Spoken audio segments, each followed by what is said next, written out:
নমস্কার, আমার চ্যানেলে আপনাদের আবারও স্বাগতম। তো আজকে একটা ভালো হেলদি রেসিপি নিয়ে আমি চলে এসেছি।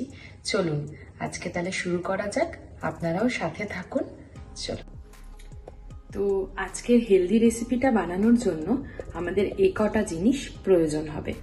তার মধ্যে আছে ওটস, 2টো ডিম, কুচি করা আলমন্ডস, কুচি করা কাজু বাদাম, কলা, দুধ, কোকোয়া পাউডার, হানি আর দেশি ঘি। তো চলুন রেসিপিটা শুরু করা যাক। প্রথমেই আমরা নিয়ে নেব 2 স্কুপ ওটস। আপনারা যখন বানাবেন, আপনারা কজন খাবেন সেই পরিমাণে আপনারা নিতে পারেন। এবার এই গুঁড়ো ওটসটার মধ্যে আমরা 2টো ডিম দিয়ে দেব। এবার আমরা এর মধ্যে কলা অ্যাড করে দেব। এবার আমরা এই আলমন্ড আর কাজু বাদাম কুচিটা দিয়ে দেব।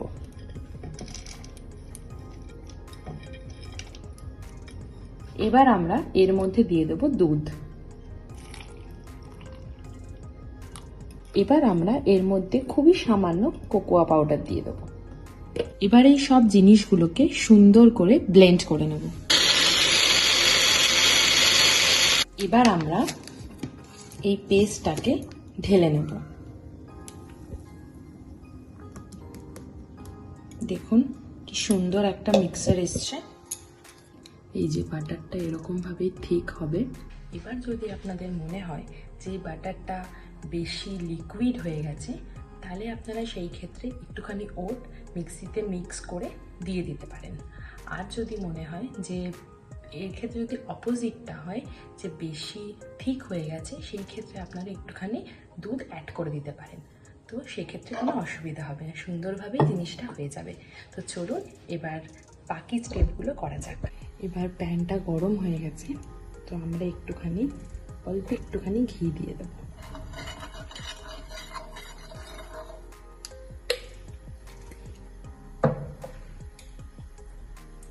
তারপরে বাটারটা ভালো করে একটু নাড়িয়ে প্যানের মধ্যে দিয়ে দেব।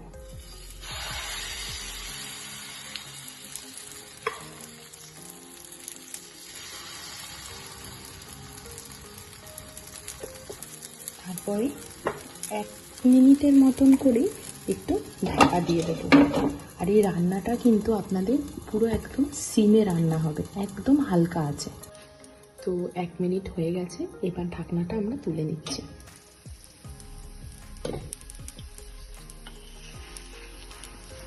ওই পাশটা ভালোভাবেই হয়ে গেছে। এবার আমরা উল্টে দেব। উল্টে দিয়ে আবার 1 মিনিট ঢাকা দিয়ে রাখবো। তো আমাদের আরো 1 মিনিট হয়ে গেছে, এবার দেখা যাক।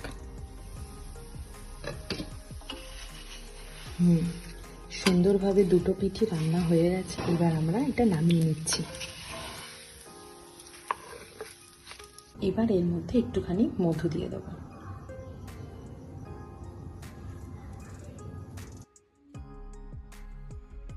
তো আমাদের হেলদি রেসিপি কমপ্লিট। এবার এটাকে একটু টেস্ট করা যাক।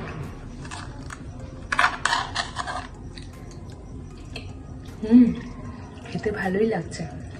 আপনারাও এই হেলদি রেসিপিটা বাড়িতে খুব সহজে ট্রাই করতে পারেন। দেখলেন খুবই অল্প সময় আর খুবই অল্প ইনগ্রেডিয়েন্ট দিয়ে হয়ে গেল। তো আজকের জন্য এটুকুই। যদি আমার রান্নাটা আপনাদের ভালো লেগে থাকে তাহলে অবশ্যই লাইক করবেন এবং কমেন্টে জানাবেন যে আপনাদের কেমন লাগলো। তারপরে আপনারা সেটার ফটো পোস্ট করবেন, আমি দেখব। এবার যদি এরকম হেলদি রেসিপি, টেস্টি রেসিপি যদি বানাতে চান, তাহলে আমার চ্যানেলের সাথে তো যুক্তই হবে। তো তার জন্য আপনাদের চ্যানেলটিকে সাবস্ক্রাইব করতে হবে। তো লাইক, সাবস্ক্রাইব, শেয়ার 3টেই জরুরি। আর হচ্ছে বেল বাটন প্রেস করে দেবেন, যাতে আমার ভিডিও আসলে সবার আগে নোটিফিকেশান আপনার কাছে যায়। তো আজকের জন্য এটুকুই। অনেক ধন্যবাদ। টাটা।